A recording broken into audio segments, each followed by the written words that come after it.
My Muslim family, how are you? Welcome to another one. So here we're going to be listening to Prophet Angel as he talks about the prophetic ministry upon his life. And it's actually a funny story that we have to listen to as he talks about his father, how his father got to finally believe that God has actually sent him to be a prophet. So let's get into it. This, like, share, comment, and subscribe. Meet you in the next one as always. And for all other videos that I'm going to be covering, I may be sharing them today or even tomorrow. God bless you. How are we able to do this? I was very young, just a small boy like this, and my cry at a young age was nothing than to be just a young boy. But my mother now had about 8 children. 2 were miscarriages, not miscarriages in the sense of abortion, miscarriages, 2. Until the doctor said, don't have any more children, that's enough. These 2 show you that there is a problem. And she was now pregnant with a child called Evangelist Lee. So Evangelist Lee is a name that means limit, meaning to say this is our end. We're not going to have another child ever again. And they did everything medically possible to remove and to cut the process and the womb so that it doesn't produce nothing. My mother took that to prayer, went behind the house and knelt down and said, God, if among all my children, 8 children that I've had, you have not raised the prophet, give me one prophet. Though it's medically impossible, do it. But if I have a prophet among these 8, it's okay. Remember, medically impossible, everything done. My mother was a nurse dealing with the same direction, all right, of making sure those who say don't want to give birth, they won't give birth. She's behind that house, gets back, 5 foot tall, but mountains big and small crumpled when she prayed. Are you getting this? So the burden I carry is a result of a 5 foot tall woman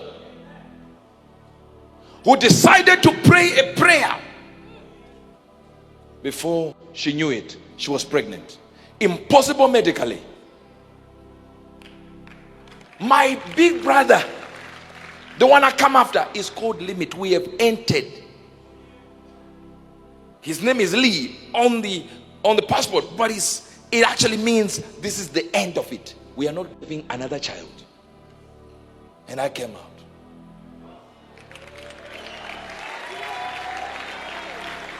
When destiny is calling, your prayer begins to change. Who fears your prayer? I said, who fears your prayer? That little prayer you do, who fears it? That powerless one you do, who fears it? Your own family will laugh at you while you are kneeling down to pray. They will laugh at you.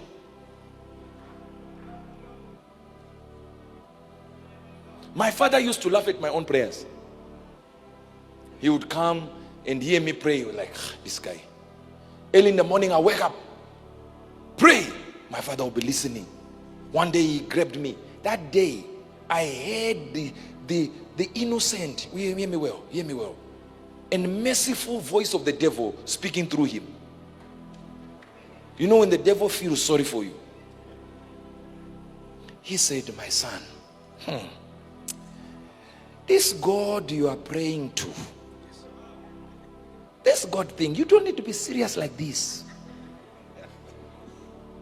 Say the way you are praying, it's like God is in your pocket, like he's your buddy, it's like your friend. No, you don't do that with God.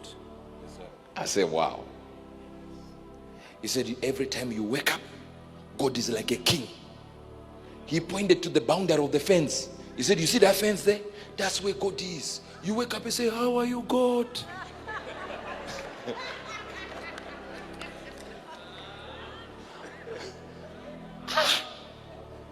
Now, the God I was reading about was not a God who was too far. He said, now, after that God goes, you go into your room, you do your thing. In the evening, you come again, you say, God, from afar. Say, when I hear you pray, you even salivate, you go, what kind of God is this? See, they don't understand you. It didn't take weeks, months. The man came in town there. The days Moses Chunga was in there, some ministers were in there, some business people were in there, and he came in there thinking, nah, just go and see. He had stayed the whole day with President Mugabe at the HICC there.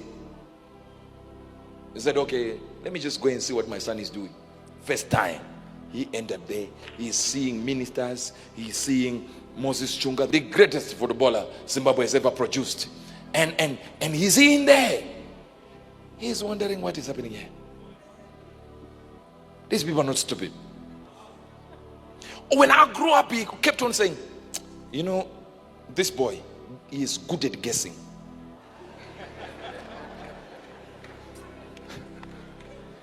Even if he wanted to measure this on one foot, he said, come, where? How many meters is this? I say 50 meters. Say, you'll be even telling people, you will be so shocked. It will be 50 meters. Measure. I bet you. They say, yeah, he's very good at guessing. I would be able, as a young boy, to tell what you're cooking is not enough. So and so is coming. They say, how does he know this? My mother knew. Hear this. Hear this. Hear this. He got in there. He starts whispering to me. He says, these people. These people just moving around. What is this? I said, these are demons manifesting. He said, demons manifesting. I said, yeah. So I grabbed his hand like this. He said, now, just touch whosoever you want. Just go and touch them. So nobody knows who he is. He's moving around. He just touched somewhere like this. He was going to touch another person, but then he touched another person. Demons manifested. I saw speed like Superman.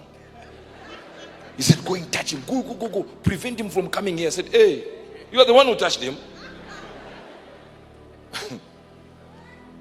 From there, he was a changed man. Why do we need mentors? Why are we looking for Pastor Chris? Why are we reconnecting? Why are we recalibrating? Are we not able to prophesy? Oh, we've been prophesying. Are we trying to fill up stadiums? We've been filling up stadiums. So why are we looking for mentors? Why do we go to a person and say, this is my mentor? Why? Do you think Pastor Chris is sitting with me for hours and hours and hours and hours? Very few times. His message is my compass. That's all I'm doing. Because I've seen what I want to achieve. And I saw it in him. You are too relaxed for what you need. You are too relaxed. Be crazy about what you need. Don't be stopped by nobody. Be crazy.